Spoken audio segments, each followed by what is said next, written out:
એમના ચહેરાને જુઓ તો પણ એની પર દયા ઉપજી આવે.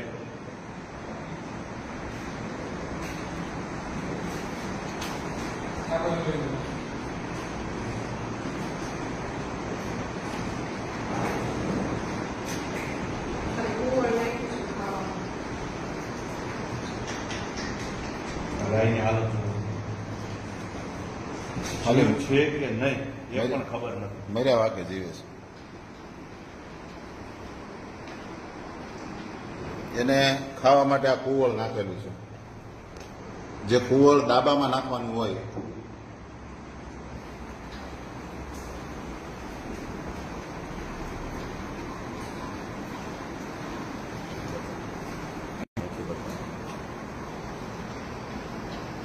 છાણ નથી, આ રોગ છે.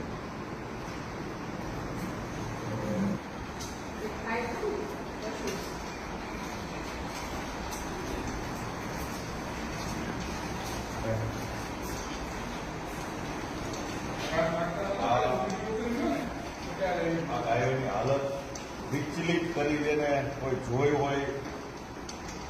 અને આ આખા ભારત દેશની અંદર ગાય એટલે કે એને રાષ્ટ્ર માતા જેને આપણે દરજ્જો આપવા માટે ખંડનીય છે એ ગૌ માતા આપણા સંસ્કૃતિ મુજબ ધર્મ મુજબ જે માતા છે એની આ પરિસ્થિતિ.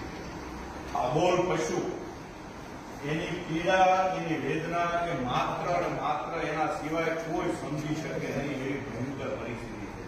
પણ એ પોતાની પીડાને બહાર આપી શકે એવી પરિસ્થિતિ નથી, બોલી શકે નહીં કે હાલત છે.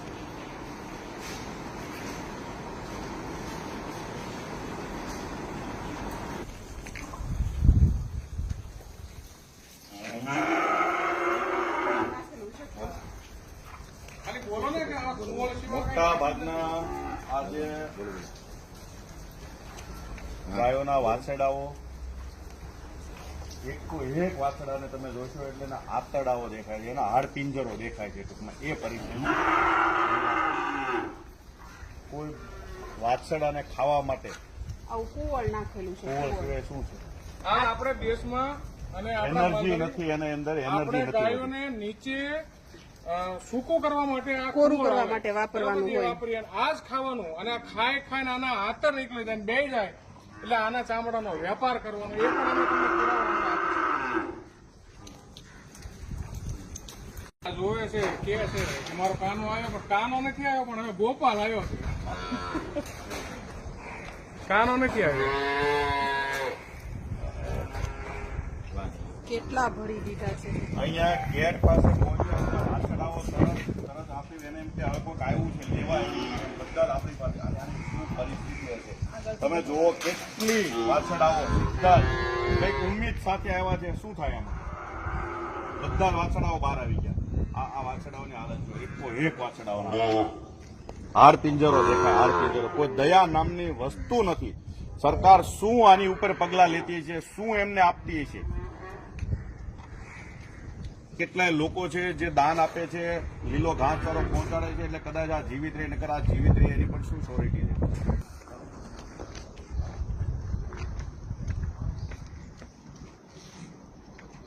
ખાવા માટે આ ખોળ વપરાય છે.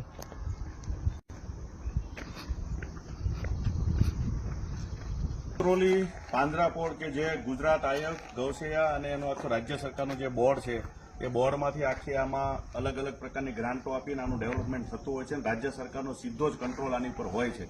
પરંતુ ત્યાં કોઈ એવું પરિપત્ર કે એવું કોઈ વસ્તુ નથી હોતું કે અહીંયા જે ગાયો છે એના ચામડાનો વેપાર કરવામાં આવે.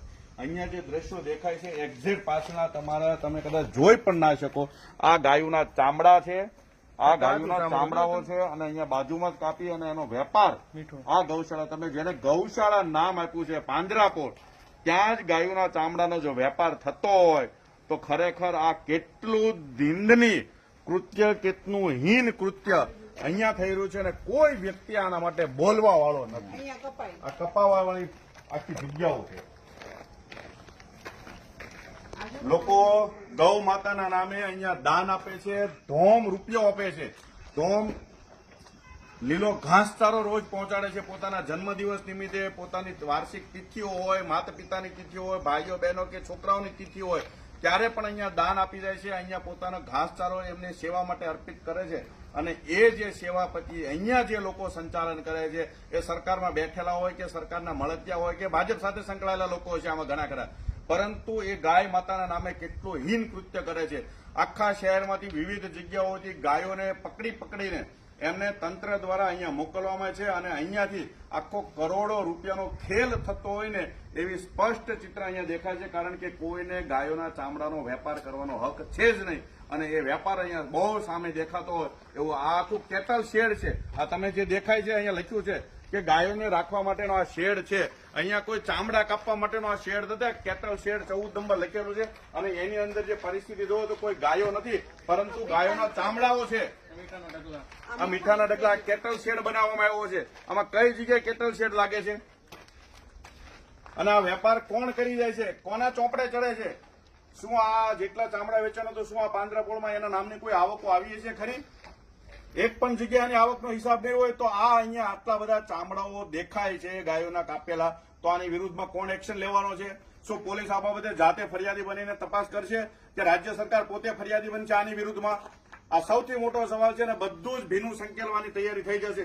જેવા અમે અહીંયા પહોંચ્યા છીએ એમને ખબર પડી કે ગાયોના ચામડાના વેપારની આ વાત ચાલુ છે, તરત એકબીજા લોકો અહીંયાના મેનેજરો એકબીજાને કોન્ટેક્ટ કરવા માંડ્યા, ફોન કરવા માંડ્યા, લોકોને બોલાવવા માંડ્યા છે કે અહીંયા જે ગેરરીતિ થાય છે કોઈ લોકો આવ્યા છે ને એને ખુલ્લો પાડવાની કોશિશ કરે છે, પરંતુ કોઈથી ડરાય એવી પરિસ્થિતિ અમારી છે નહીં, અમે ડરવાના નથી અને આ રીતની ઘટના કોઈ પણ સંજોગોની અંદર ચલાવી શકવાની નથી.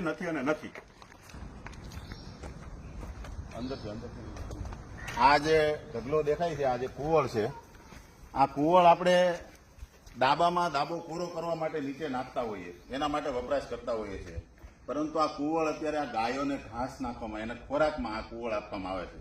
તમે પહેલા વિડીયાના માધ્યમથી જોયું કે ગાયોને એને ખવડાવવા માટે આ કુવળનો ઉપયોગ થાય છે. જોકે અહીંયા લીલું ઘાસ મોટી માત્રામાં આવે છે, છતાં એનું ક્યાં કઈ રીતે ગપલો થાય છે ત્યાં કુવળ નાખવું પડે એ શરમજનક બાબત છે. કુંવળ સિવાય બીજું કઈ નાખતા જ નથી.